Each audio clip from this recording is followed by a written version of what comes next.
Thank you, Constable Walker, and good afternoon, everyone. I'd like to start by acknowledging that we are located on the traditional territories of the Semith, Matsqui, and Lakamo First Peoples. My name is Henry Braun. I'm the mayor of the city of Abbotsford. Yesterday afternoon, I provided an update on the levee work that was under exploration that would have impacted 22 homeowners. As with all things in an emergency situations, things are very fluid, and I need to be very clear, the levee option is no longer being considered and will not be built. Our crews are considering every option for addressing the situation in front of us. Teams at the site worked overnight to evaluate the situation at the scene and are currently building a temporary replacement for the dike. And we have a photo of this work.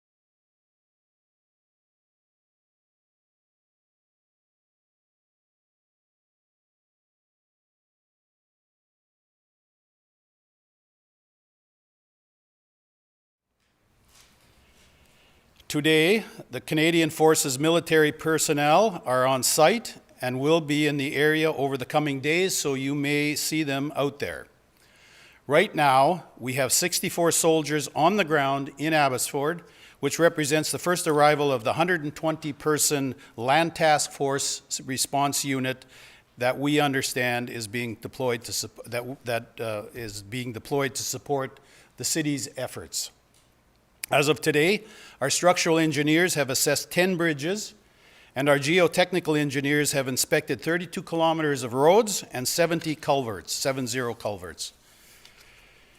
I want to pause for a moment because I haven't done enough of this. I do want to acknowledge the immense efforts of our city staff, especially our engineering team and the first responder teams that are leading this emergency response, as well as the contractors who we have mobilized to support us.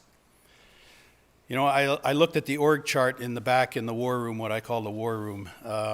There's at least 70 of our staff that are tasked with leading us through this. And the staff all know who they are, but I want to thank every one of you. Without you, we would never be where we are today, so thank you. Today, 680 people remain evacuated from the Sumas Prairie. At the last update, we had approximately 340 people who have utilized supports through the TradeX evacuation center. We expect more than 60 people will be staying there tonight. We know this continues to be a very stressful time for these people, and we are working around the clock to find the best solutions to get residents access to their homes as soon as possible. The safety of our community remains our number one priority, and the situation remains critical here in Abbotsford. We understand that people are desperate to get home to their property and livestock.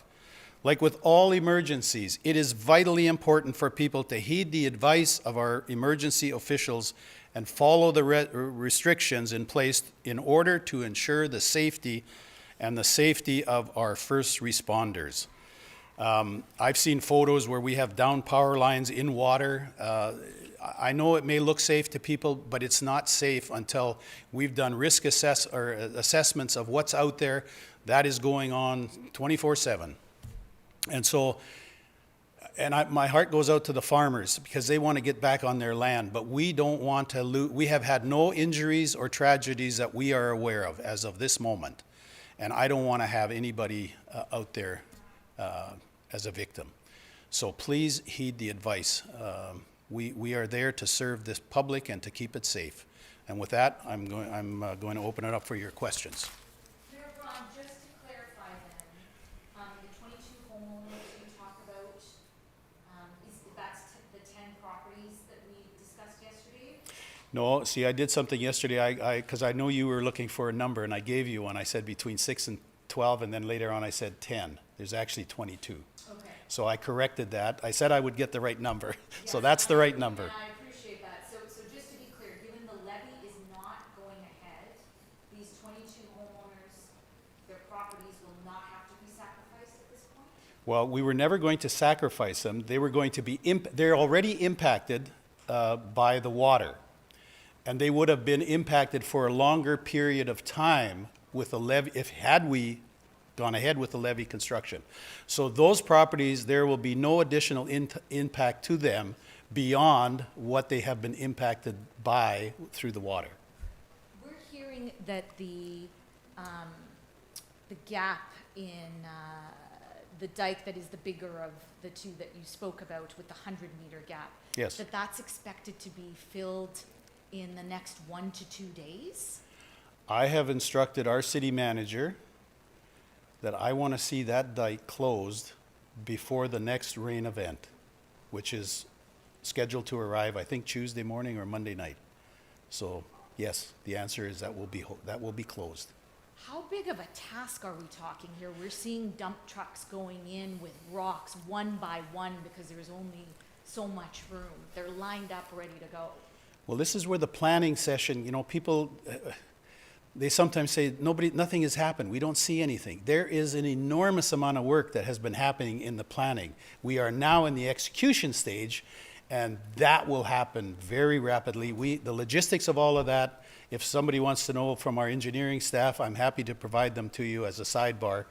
But it is an enormous task, and that's why I started off, because when up until I even walked in here, I'm getting more information, and I can't answer every phone call. It's just I'm inundated with emails, texts, and so for those that I haven't responded, I'm not ignoring you. My focus is on the safety and this flood event. So there was a lot of confusion this morning, concern on the ground from residents about whether they're going to be impacted because of the levee or not. People were packing. They were on the move with their personal belongings. As far as the change in the decision, why is the levee no longer needed and the focus is now on fixing the dike? because the conditions on the ground have changed, the water has equalized on both sides, so we don't have water pouring into the bowl. And so when we learned this new information, we had some options that we didn't have before. And and things may change in the next 6 hours, and we may, not this part, but we may have to deploy forces in other areas to do something else. I don't know what that is yet, because it hasn't happened. But of the 22 properties, we have talked to 19 of them before this morning, or last night and this morning. I know some people criticize us because they were caught unaware, and that was probably my fault because I was giving you the most up-to-date information that I had yesterday at 4 o'clock. And so I made sure our staff, I said, I want everybody contacted. Now, there's 3 that haven't been. But they all know this, and some of you may have already talked to them about this. Anyways, anybody else? What makes you confident that the dike can be patched in time for Monday? The consulting engineers that are working with us, our own engineering staff, and the contractors have been poring over this plan. I have every confidence that this plan, you will see this plan come Tuesday morning, complete. I mean, the breach complete in that 100 meter.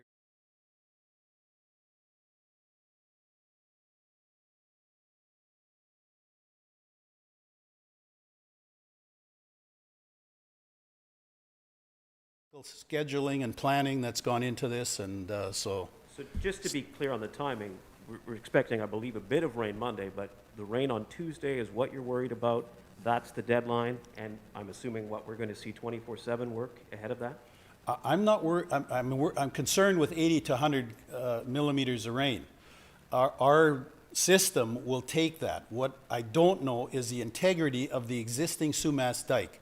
The Army is on the ground inspecting, walking those dikes to look for weaknesses, and we've already found some weaknesses. It hasn't let go, but it could let go 10 minutes from, or maybe even as I'm here.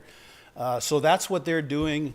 Our staff and consulting engineers and the geotechnical engineers are out on the western portion of Sumas Prairie inspecting those bridges and roads so we can open that traffic up to bring the feed trucks in. I think the last count I had, there is 15 feed trucks that have already gone in. But on some roads, it's not yet safe. And so that's why I said people need to heed the emergency responders. We know what's going on the ground. They don't. So, Yeah, I'll get the mic there, because I had a complaint that we can't hear the question. Are you optimistic then that the worst is over for Abbotsford, that this is going to be the solution, or is this still No, very much a crisis situation? You talked about possibly other areas are weak and you could see other breaches. Yes, that dike has been weakened. To what degree, we do not know that. But I am concerned that we get that repair done so we can channel that water to the levees, or to the floodgates, which we still can't open those. The water during the night only dropped like 6 inches. I was hoping it would be 2 feet. Well, it didn't. So we have to wait. We cannot open those floodgates until there's at least a foot differential between the Fraser River and the Sumas River. And the minute that happens, we're opening them up, which will really contribute to letting a lot of that water out, seven times more actually than the pump system that we have there. You touched on the feed truck issue. I got a call saying that, from a very distraught farmer saying that feed trucks are now not being allowed in again, and their animals are not getting the feed that they need. Well, that's a yes and no answer. The feed trucks, I said earlier, 15 feed trucks have come in. Right, but this afternoon they're saying that now they're being stopped. Well, that depends on which roads they're trying to get in on. I was out there yesterday afternoon. We have erosion 2-3 feet deep. There's asphalt that's crumbling. If they're trying to get on those roads, somebody's going to get killed. They're going to die. The feed truck will go. Those ditches, those are irrigation ditches. In the summertime, we do the reverse. We pump the water from the Fraser into Sumas Prairie, and with 3 different zones, irrigate all the 22,000 acres of agricultural land. So when you drive by them in the summertime and wonder, why are these ditches all full? Well, that's by design. The Army Corps of Engineers that developed that system 100 years ago were fairly smart. So that's what the farmers use. And if a truck goes over, we won't even know it's in there, because that water is 20 feet deep in those ditches. I know that we're still early days and everything's happening right now, but is there any indication about if any permanent fixes might be made down the road? Oh, that is assessed. First, we're focused on the emergency and the repairs. We have a lot of work in front of us. Those I can see just from wandering around in my own construction background. We have washouts on roads, half the road's gone. I'm sure we're going to find, when the water recedes, there's going to be damage to that structure. I will not be surprised if we have to, I shouldn't say that, my staff will get mad at me, but I can see that whole structure, that whole dike having to be repaired. Not repaired, rebuilt to a higher standard. Mayor Braun, when you talk about that the Army is out, they're making sure that the integrity is there as far as the rest of the dike, you mentioned weaknesses. How many more weaknesses have been identified in the dike that may have to be shored up? I have no idea at this point. It's just from the photos, some of the photos.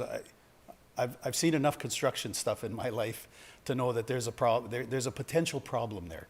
But first, we have to fill those breaches so that the water stops. Well, right now it's stabilized. But if with the flood event, this gets back to the Nooksack. I'm concerned about the Nooksack again overflowing its banks. And if it does, that water is coming right back through Sumas, across our prairie, and into that bowl. And that's what we're trying to stop before the next rain event, because what if it's 200? I mean, so anyways, that's the reason for it. We have to do things. There's a methodical, we take all of the elements and we break them down and then prioritize them and move. And that's what we're doing. And that's what our staff is doing. And I am just so unbelievably proud of them, because this is a significant operation. And I'm so proud of them. I was just wondering if you could describe those weaknesses. Like, what do they look like? How do you recognize them? That's not what this is about. If you want to know what those are, our city engineer is here, our city manager is here. We can do that as a sidebar. I want to give everybody opportunity with what I've shared today first. And I mean no disrespect. Mayor, just one question. Yes. You've touched on over the last few days, and the level of the Fraser. What's the latest information you have on the level of the Fraser and whether the floodgates can be opened? The Fraser was 2 feet. It had to drop 2 feet yesterday. It only dropped 6 inches, so it still's got to go another 18 inches at Barrowtown. And I'm hoping, I hope that by today we would be able to tell you the floodgates were open, so they aren't. Anyways, I think I need to leave it at that. If anybody wants to talk any technical stuff about what conditions are, our engineering staff will be happy to assist you. Mayor, just the breach at Cole Road, has that been filled in? It hasn't been filled in. Close. Well, I don't know, I don't know. I know that they were sourcing contractors and material to close it. Okay. Yep, thank you. Oh, and we're going tomorrow at 2 p.m. We're going to do them once a day, and they're going to be at 2 p.m. Thank you.